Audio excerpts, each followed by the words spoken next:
કવિતા 5 દીકરી. અશોક ચાવડા, બેદિલ. સાહિત્ય પ્રકાર ગઝલ.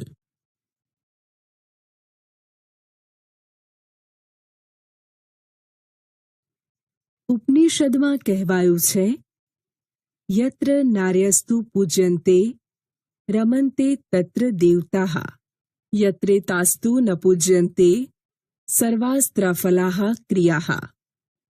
એટલે કે જ્યાં નારીની પૂજા થાય છે ત્યાં દેવતાઓનો વાસ હોય છે. જ્યાં નારીની પૂજા નથી થતી ત્યાં સઘળી ક્રિયાઓ નિષ્ફળ જાય છે. માં, બહેન, પત્ની, દીકરી વગેરે નારીના રૂપ છે. દરેક રૂપે નારી પુરુષ પ્રત્યે લાગણીશીલ રહી છે, પણ એક રૂપ એવું છે જેમાં તે પોતાનું અખૂટ વહાલ વરસાવે છે, એટલી જ તેને વહાલનો દરિયો કહેવાય છે. જેમ એક માતા પોતાના દરેક સંતાન પ્રત્યે સમાન પ્રેમ વહાવે છે, તેમ દીકરી ઘરના તમામ સભ્યો તરફ સમાન પ્રેમ વહાવે છે.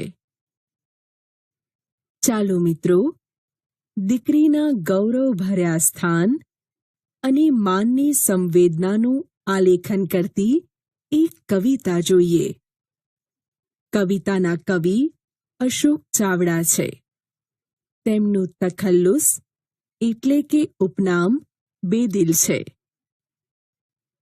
તેમનો જન્મ 23/8/1978 રોજ થયો હતો. હાલ તેઓ ગુજરાત આયુર્વેદિક યુનિવર્સિટીમાં મદદનીશ રજિસ્ટ્રાર તરીકે પોતાની સેવા આપી રહ્યા છે. પગલા તળાવમાં, પગરવ તળાવમાં ગઝલ સંગ્રહ અને ડાળખીથી સાવ છૂટા પ્રતિબદ્ધ કવિતાનો સંગ્રહ છે. પ્રસ્તુત કવિતાનો સાહિત્ય પ્રકાર ગઝલ છે.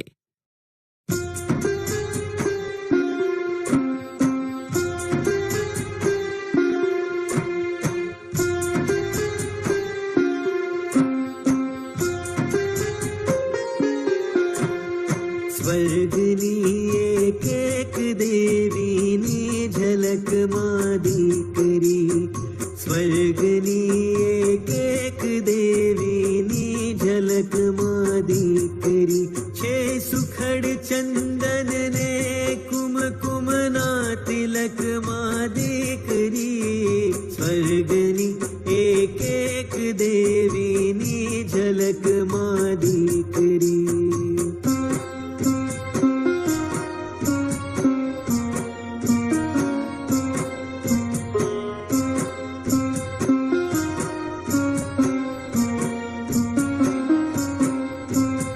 સ્નેહનું ઝરણું ફૂટે એનું જ આ પરિણામ છે.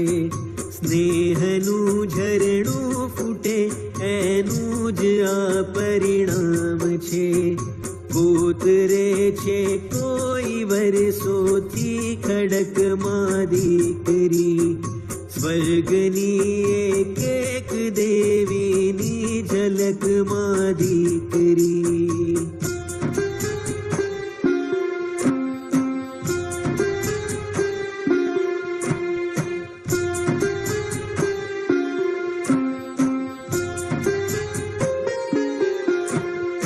લાજ મર્યાદા શરમ ગૌરી વ્રતોની હારમાં, લાજ મર્યાદા શરમ ગૌરી વ્રતોની હારમાં. પૂછ રે છે રોજ કાયમથી ફડકમાં દીકરી, સ્વર્ગની એક એક દેવીની ઝલકમાં દીકરી.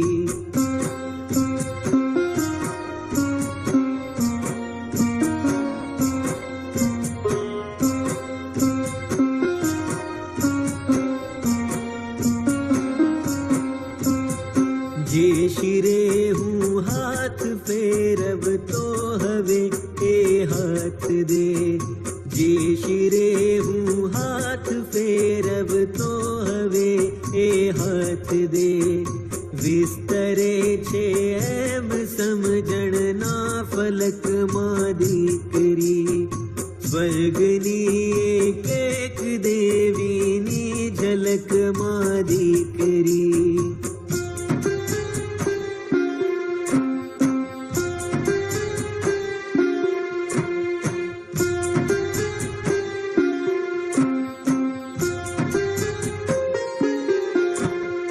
સૂર શરણાઈ સગા સંબંધીઓની ભીડમાં સૂર શરણાઈ સગા સંબંધીઓની ભીડમાં રોજ ભીની થાય છે ભીની પલકમાં દીકરી સ્વર્ગની એક એક દેવીની ઝલકમાં દીકરી છે સુખડ ચંદન ને કુમકુમના તિલકમાં દીકરી સ્વર્ગની એક એક દેવીની ઝલકમાં દીકરી.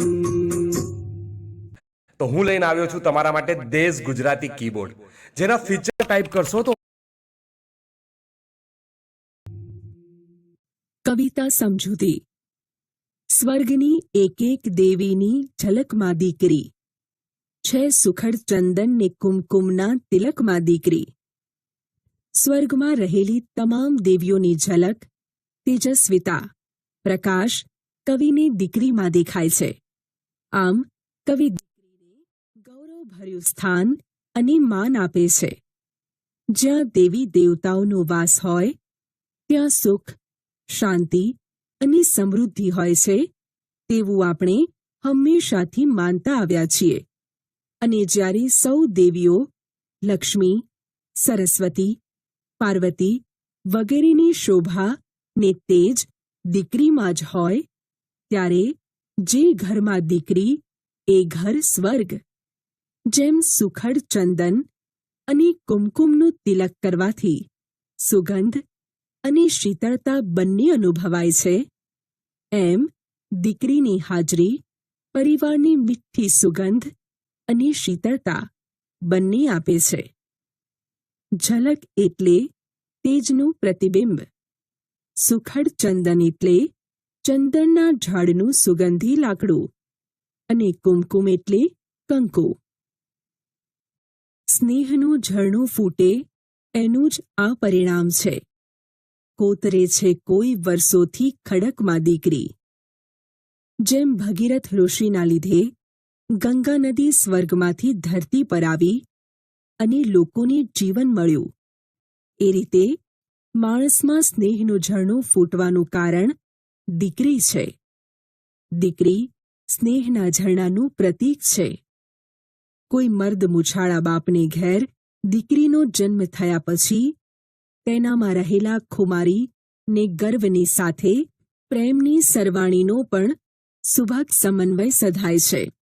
એક ખડક જેવી છાતીમાંથી સ્નેહના ઝરણાનો માર્ગ કોતરવાનું કાર્ય દીકરી કરે છે. આમ વ્યક્તિના જીવનમાં આમૂલ પરિવર્તન લાવનાર દીકરીમાં કોઈ દેવીની ઝલક અનુભવાતી નથી, પણ સાક્ષાત દેવીઓના દર્શન થાય છે. લાજ મર્યાદા શરમ ગૌરી વ્રતોની હારમાં ઉછરે છે રોજ કાયમથી ફડકમાં દીકરી.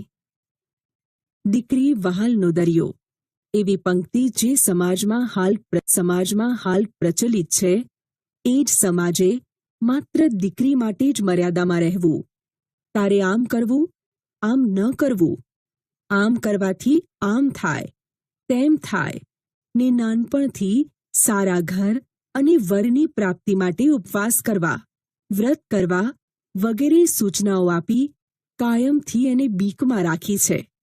ઘણા સમાજ એવા પણ છે જે સમાજે દીકરીને પોતાની રીતે જીવવાના હક આપ્યા નથી અને ડરમાં જીવતા શીખવ્યું છે. તેવા સમાજ સામે પણ કવિ ઇશારો કરે છે. ફડક એટલે બીક અથવા ડર. જે શિરે હું હાથ ફેરવતો હવે એ હાથ દે, વિસ્તરે છે એમ સમજણના ફલકમાં દીકરી. ગઝલના આ શેરમાં કવિએ દીકરીને દીકરાની સમકક્ષ ગણી છે. મોટે ભાગે લોકો એમ માનતા હોય છે કે દીકરો મોટો થઈને કુટુંબનું ભરણ પોષણ કરે અથવા એ કરવામાં પિતાને સહાય કરે. પરંતુ અહીં કવિ કહે છે, દીકરી જ્યારે નાની હતી ત્યારે વહાલથી એના શિરે હું હાથ ફેરવતો હતો, આશીષ આપતો હતો. એ એક દિવસ હતો. અત્યારે સમય બદલાઈ ગયો છે અને એ દીકરી અત્યારે મને સાથ સહકાર આપી રહી છે, મને સહારો આપી રહી છે. આમ દીકરીની સમજણ આકાશ સુધી વિસ્તાર પામી રહી છે. શિર એટલે મસ્તક. માથે હાથ ફેરવવો એટલે આશીર્વાદ આપવા. જ્યારે હાથ દેવો રૂઢિપ્રયોગનો અર્થ સહારો આપવો અથવા હૂંફ આપવી થાય અને ફલક શબ્દનો અર્થ આકાશ થાય.